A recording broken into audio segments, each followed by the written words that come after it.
බුදුරජාණන් වහන්සේ සිරිපා තබ තබා වඩිනකොට පිටිපස්සෙන් වඩින සාරිපුත්තයන් වහන්සේ වනාහි කල්පයක් තිස්සේ වැටෙන වැස්සේ වැහිමිදු ගණන් කරන කෙනා පිටිපස්සෙන් එන්නේ.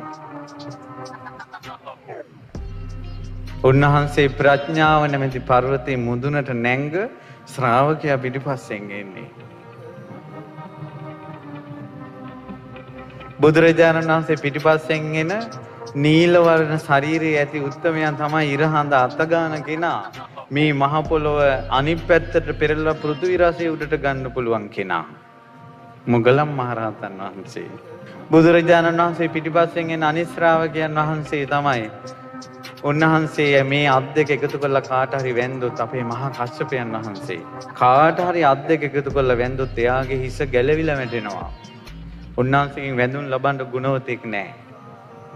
එහෙව් මහා කස්සපයන් වහන්සේ බිම වැටිලා සිරිපා ඉඹ ඉඹ වඳිද්දී එහි අකම්පිත ශාස්ත්‍රඥ වහන්සේ බුදුරජාණන් වහන්සේ ඒ වැඳුම් ලබන උත්තමයා පිටිපස්සෙන් ඉන්නේ දූත ගුණෙන් කෙලෙස් දවපු උත්තමයා මහා කස්සප මහ රහතන් වහන්සේ විරාගී භවෙන් මිහි මණ්ඩල සොලවපු උත්තමයා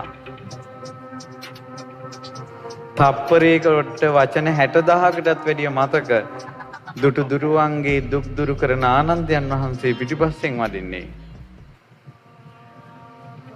වරදින් නැගී ඉඳලා මේ වලාකුලෙන් මිදුන සඳක් වඩිනවා වගේ ඉවසීම ගුණ තේජෝ බලෙන් ඉවසීමෙන් තේජෝ බලෙන් අගතැන්පත්ව වරදින් මිදෙන්න පුළුවන් කියලා දෙස් දෙන සෙම්පතියා වඩිනවා අඟුලිමාලයන් වහන්සේ.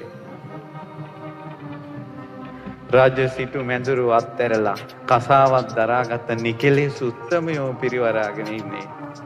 මහා පර්වත පිරිවරාගත්